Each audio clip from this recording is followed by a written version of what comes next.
베트남의 한 번화가. 여기 한국인들을 불만스럽게 째려보고 있는 베트남 남성이 있습니다. 이 남성은 한국인 때문에 주변의 여자들이 피해를 보고 있다고 생각했는데요. 한국인들은 모두 사기꾼이야.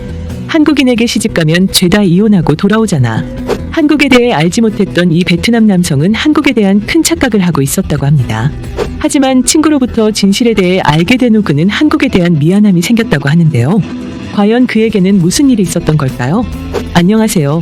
저는 한국에 대해 큰 편견을 가지고 있었던 베트남 남자 호황입니다. 제 친구들 중 여자들은 한국 남자들과 결혼하고 싶어하는 친구들이 많아요. 이유를 물어보면 베트남 사람들보다 더 잘생겼고 돈도 많고 여유롭다 뭐 이런 말들을 합니다. 그런데 저는 그런 말을 들을 때마다 굉장히 불쾌했어요. 사실상 제가 한국에 대한 이미지가 부정적으로 심어진 계기가 한국 남자들과 결혼하고 다시 고향에 돌아온 친구들 때문입니다. 뭐든 다 해줄 것처럼 친구들을 먼 타국인 한국에 데려가 놓고 종처럼 부려먹기만 하고 겨우 탈출해서 돌아온 친구들이었죠. 이런 얘기를 들을 때마다 한국 사람들은 참 사람을 쉽게 버린다는 인식이 강했습니다. 살을 부비며 살던 부부인데 어떻게 한순간에 그런 결정을 할 수 있는지 알 수 없었어요. 애초에 그럴 거면 왜 결혼을 해서 친구들의 인생을 망쳐놓는지 한국 사람들이 싫었습니다. 또 한국 사람들은 베트남에 여행을 많이 와요. 그런데 본인들이 더 우위에 있다는 듯 행동하는 것도 꼴보기 싫었습니다. 물론 선진국이고 잘 사는 나라라는 것은 알아요. 여행을 그렇게 자주 와서 돈도 펑펑 쓰는 걸 볼 때마다 충격적이었습니다. 그들은 베트남 사람들의 한 달 월급을 하루에 써버릴 정도로 대단한 사람들이었죠. 어쩌면 부러움에 한국 사람들이 더 싫었던 것 같습니다. 하루 밥 먹고 사는 것도 힘든데 저들은 늘 와서 즐기고 행복한 시간들을 보냈어요. 베트남 사람들을 아래에 두고 말입니다. 최근에 한국 남자와 이혼하고 고향으로 다시 돌아온 친구가 한 명 있어요. 그 친구에게 너는 왜 이혼을 했느냐 물으니 그랬습니다. 애초에 한국 남자를 사랑해서 결혼한 게 아니라는 말을 했어요. 사실 이 말을 듣고 너무 놀라서 그게 무슨 말이냐고 물으며 자세히 내용을 들었습니다. 놀라는 제 모습에 친구는 오히려 당황해하며 한국 남자랑 결혼하면 고향에 돈을 많이 보낼 수 있다고 했죠. 그래서 그 돈 때문에 몇 년 참고 살다가 도망치듯 이혼하고 다들 내려오는 건데 그걸 몰랐냐고 했어요. 이 말을 듣고 너무 충격을 받았습니다. 여태 한국 사람들과 이혼하고 온 친구들도 같은 이유였냐고 물으니 맞다고 했죠. 저는 한국 사람들이 베트남 사람을 함부로 대한다고 생각했는데 오히려 그 반대라는 것을 알게 되었습니다. 이런 실체를 알고 나서 더 자세한 내막을 알고 싶었어요. 그리고 마주한 실체는 다소 충격적이었습니다. 정말 베트남 여자들은 돈을 목적으로 한국 남자들을 꼬셔서 어떻게든 결혼을 하려고 노력을 하더라고요. 실제로 그렇게 연결되어 한국으로 가면 고향인 베트남에 있는 가족들에게 한국 남자가 버는 돈을 매달 보내며 풍족하게 살 수 있었습니다. 그들은 한국 남자들의 순진한 마음을 이용했던 거였죠. 같은 나라 사람이지만 베트남 사람들이 참 너무해 보였어요. 그것도 모르고 한국 사람들을 욕하고 있던 제 자신이 한심하게 느껴졌습니다. 저는 한국이라는 곳에 대해서 더 알고 싶었어요. 마침 우연찮게 베트남 친구에게 한국 여자를 소개받았습니다. 물론 친구 사이로 말이죠. 그 한국 친구와 대화를 나누며 한국 문화와 사람들에 대해 조금은 알 수 있었어요. 분명 처음에는 친구로 만나며 밥도 먹고 반대로 베트남 문화를 알려주며 좋은 시간을 보냈습니다. 그런데 점점 시간이 흐를수록 서로에게 호감이 있다는 사실을 알게 되었어요. 그러나 친구는 한국으로 돌아가야 했고 저는 여유 있는 사람이 아니라 한국으로 갈 수 없었습니다. 사실 정말 큰 고민을 했어요. 베트남에서 이렇게 먹고 살아봤자 미래와 희망이 없습니다. 그걸 너무나 잘 알고 있었기에 저 역시 한국에 가서 취업을 하는 건 어떨까라는 생각이 들었어요. 한 번도 베트남을 떠나본 적이 없었지만 오직 친구를 믿고 한국으로 갔습니다. 그렇게 저는 그녀의 도움을 받아 정착을 하게 되었고 취업도 하게 되었어요. 한국은 외국인에 대한 혜택이 참 다양했습니다. 외국인이 와서 취업을 하고 먹고 살 수 있도록 마련되어 있는 제도가 아주 다양했어요. 한국을 와서 보니까 놀라운 사실들이 너무나 많았습니다. 베트남과 다르게 사계절이 뚜렷한 나라라는 것이 가장 신기했어요. 베트남과 같은 무더운 여름도 있고 추운 겨울도 있습니다. 한국 사람들은 계절에 맞춰 옷을 모두 가지고 있었어요. 제가 처음 한국에 갔을 때 추운 겨울이었는데 그 겨울이라는 날씨 자체가 너무 신선하고 색달랐습니다. 그녀가 겨울옷이 없는 저를 위해서 몇 벌의 옷을 미리 준비해줘서 한국에서의 추운 겨울을 따뜻하게 맞을 수 있었죠. 제가 또 놀랐던 부분이 한국은 도로가 정말 깔끔하고 복잡하지 않았습니다. 또 이동수단도 아주 다양했어요. 베트남은 대부분의 교통수단이 오토바이라 거리에 널리고 널린 게 오토바이죠. 사실 베트남에서 오토바이를 타는 이유는 아주 간단한 이유입니다. 구매하는 비용과 유지 비용이 가장 저렴해요. 베트남은 낮은 국민소득과 높은 관세로 인해서 사실상 상류층을 제외하고는 자동차를 사는 것 자체가 불가합니다. 그에 비해서 오토바이는 몇십만 원 정도면 살 수 있어서 부담 없이 구매할 수 있는 교통수단으로 제격이죠. 출퇴근이나 등하교 시간뿐 아니라 명절 귀향길에도 한 가족이 한 대의 오토바이를 타고 가는 모습을 심심치 않게 볼 수 있습니다. 베트남어로 세옴이라고 오토바이 택시도 있어요. 이렇듯 베트남 사람들에게 오토바이는 결코 없어서는 안 될 존재입니다. 거대한 물건을 실어 나르기도 하니까요. 그에 비해 한국은 거의 대부분이 자차를 소유하고 있었습니다. 오토바이는 대부분 고가의 오토바이로 취미로 타거나 배달용으로 타고 있었어요. 자차를 소유하는 것은 그저 꿈만 꿔봤는데 한국은 모두가 탈 수 있는 환경이라는 것이 참 부러웠습니다. 심지어 한국의 질서정연한 모습은 인상적이었죠. 차량 신호와 보행자 신호가 다 따로 있어서 안전성이 우수해 보였어요. 차들이 쌩쌩 달려도 위험하지 않았고 보행자가 신호등을 건너도 안전했습니다. 베트남에 처음 온 사람들이 가장 경악을 금치 못하는 것이 바로 도로라고 해요.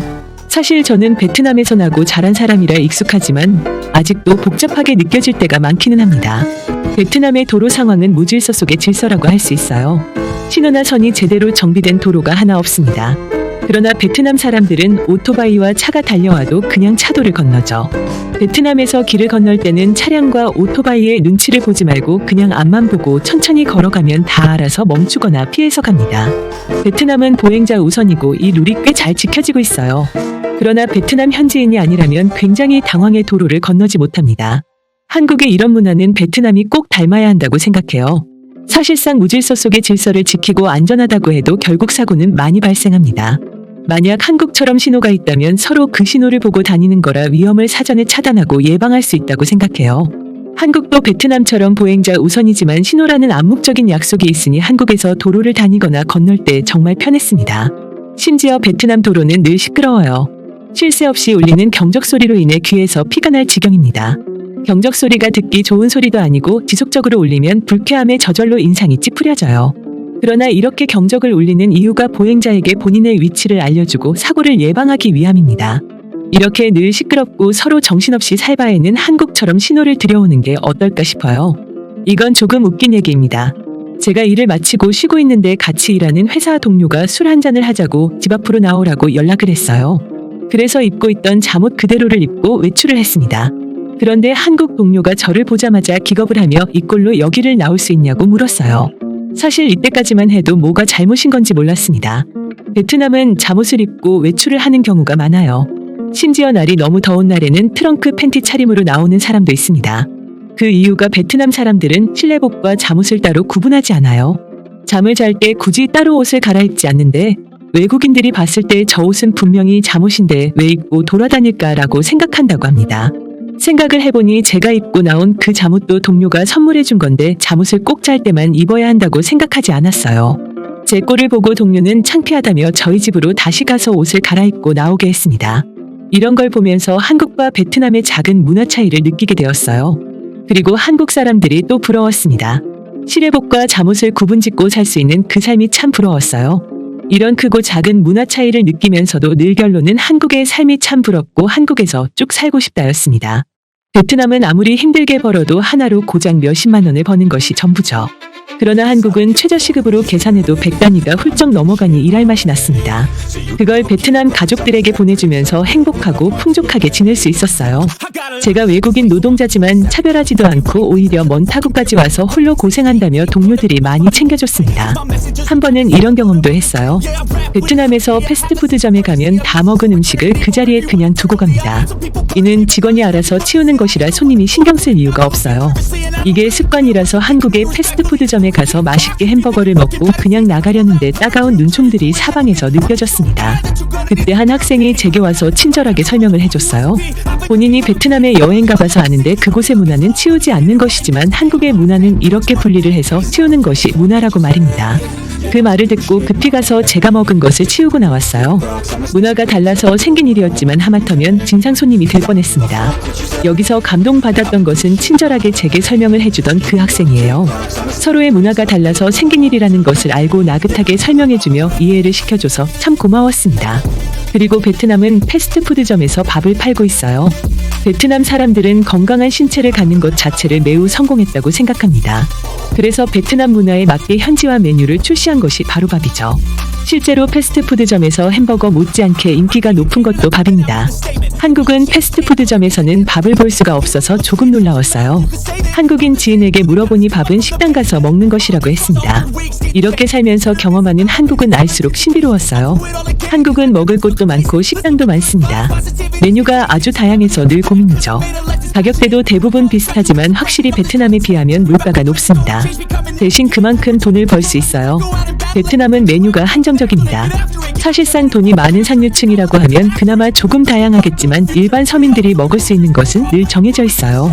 베트남 사람들이 대부분 마르고 살집이 없는 이유가 잘 먹지 못해서도 있습니다. 반대로 한국은 대식가가 정말 많았어요. 고작 2명에서 술을 마셔도 안주를 2-3개는 기본으로 시켰습니다. 이런 모습들이 정말 놀라웠어요. 그렇다고 낭비하듯 음식들을 버리거나 남기지 않았습니다. 그 많은 메뉴를 맛있고 알차게 다 먹는 모습을 봤어요. 가격이 꽤 많이 나오지만 그런 부담 없이 맛있게 다양한 메뉴를 즐기는 한국인들의 여유로움이 부러웠습니다. 심지어 한국에서 먹은 쌀국수는 충격적이었죠. 베트남 현지보다 더 맛이 좋았고 인테리어가 참 깔끔했어요. 베트남 로컬 식당을 가보셨다면 아시겠지만 참 허름하고 덥습니다.